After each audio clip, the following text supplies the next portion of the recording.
मुलांनो, भारतीय समाजामध्ये जागृती आणण्याचे प्रयत्न न्यायमूर्ती रानडे यांनी केले. महाराष्ट्रात 18व्या शतकाच्या उत्तरार्धात सामाजिक सुधारणेच्या कार्यात ध्येय ध्यासानं त्यांनी कार्य केलं आणि मराठी मुलखात वैचारिक प्रबोधनाचा पाया घातला. महात्मा फुल्यांप्रमाणेच सामाजिक रोष ओढवून घेऊन सुधारणेचं खडतर व्रत ज्यांनी चालवलं ते महादेव गोविंद रानडे.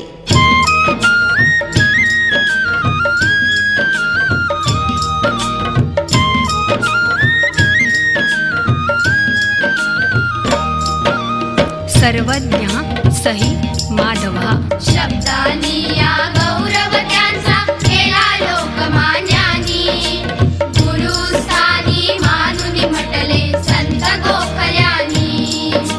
शब्दानी या गौरव त्यांचा केला लोकमान्यांनी.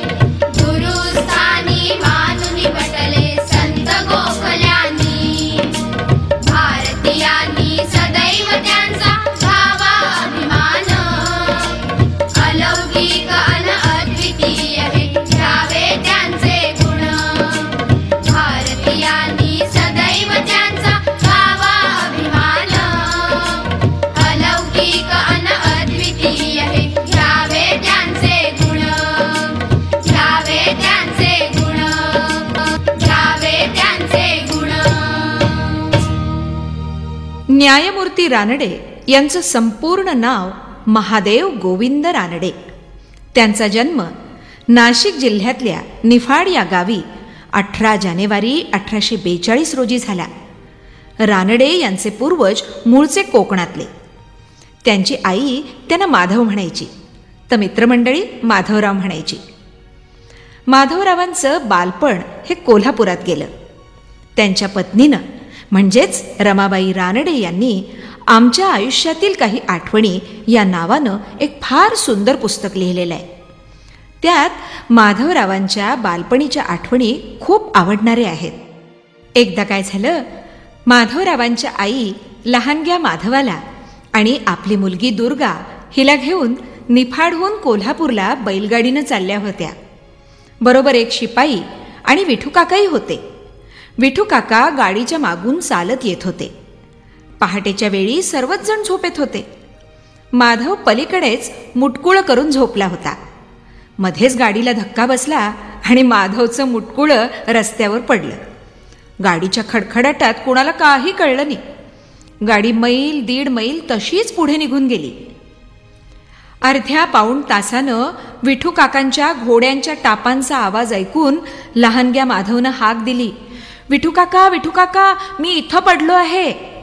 विठू काकांनी उचलून त्याला पोटाशी धरलं आणि गाडीच्या जवळ आल्यावर म्हणाले, गोपिका वहिनी जाग्या आहात ना? मुलांना पांघरून नीट आहे ना? गोपिका वहिनींनी म्हणजे माधवाच्या आईंनी तपासून पाहिल्यानंतर त्यांच्या लक्षात आलं. त्या म्हणाल्या, भाऊजी माधव गाडीत नाही हो, आणि रडू लागल्या. लगेच विठू काकांनी माधवला त्यांच्याजवळ दिलं आणि म्हणाले, गोपिका वहिनी परमेश्वराची कृपा म्हणून माधव वाचला बरं. माधवचा स्वभाव बालपणापासून अगदी गंभीर होता. फाजील उत्साह किंवा उथळ आनंदाचं प्रदर्शन त्याला लहानपणापासूनच आवडत नसे. शाळेत परीक्षा झाली की शेजारची मुलं आम्ही पास झालो, परीक्षकांनी आम्हाला शाबासकी दिली असं आनंदानं नाचत येऊन सांगायची. पण माधव मात्र काही सांगायचा नाही. शेजारच्या मुलांकडून माधव पास झाल्याचं कळताच आई माधवला म्हणायची, अरे माधवा, पास झाल्याचं सांगितलंच सुद्धा नाहीस, तुला कसली मुळी हौसच नाही. त्यावर माधव म्हणत असे, त्यात काय सांगायचे, अभ्यास केला म्हणजे पास होणारच, त्यात काय विशेष आहे. माधव जसा गंभीर होता ना तसाच अगदी सरळ स्वभावाचा होता. डाव पेच त्याला मुळी ठाऊकच नव्हते. एकदा एखादी गोष्ट सांगितली की ती न चुकता नेमानं करायचीच असा त्याचा स्वभाव होता. त्यात जर कोणी अडथळा आणला तर मात्र हट्ट करून रडत बसायचा. सुरुवातीला शाळेत घातल्यावर तो घरी येऊन स्वतःशीच बडबडत राहायचा. भिंतींवर बोटानं अक्षरं आणि उजळणी काढायचा. हाच त्याचा खेळ आणि हीच त्याची करमणूक. लहान मुलं निरनिराळ्या खेळात रंगून जातात, दंगा करतात, मजा करतात. तसं खेळायचं माधवला जणू काही ठाऊकच नव्हतं.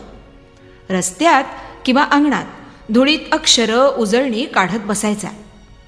सणावारी आई त्याच्या अंगावर गोफ, कडी, अंगठी मोठ्या मिनतवारीनं घालायची. माधव मात्र गळ्याला धोतर गुंडाळून गोफ लपवायचा. बंडीच्या बाहीत कडी मागे सारून ठेवायचा.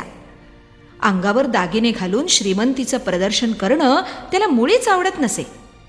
त्याला कुणी विचारलं, माधव, आई तुला दागिने घालते, तू लपवून का ठेवतोस बरं, का घालू देत नाहीस? त्यावर म्हणायचा, आपल्या घरी रोज माधुकरी मागायला येतात, त्यांना कुठे असतात दागिने? मला आवडत नाहीत दागिने. माधवची आई त्याला शाळेतून घरी आल्यावर दशमी करून देत असे आणि त्यावर तूप गरम करून वाढत असे. एके दिवशी आईनं त्याला दशमीबरोबर लोणी दिलं. मला पातळ तूप वाढ, असा माधव हट्ट करून बसला. आई म्हणाली, अरे आज तूप कढवलं नाही म्हणून लोणी घे आजच्या दिवस. छे, माधवला मुळीच पटेना.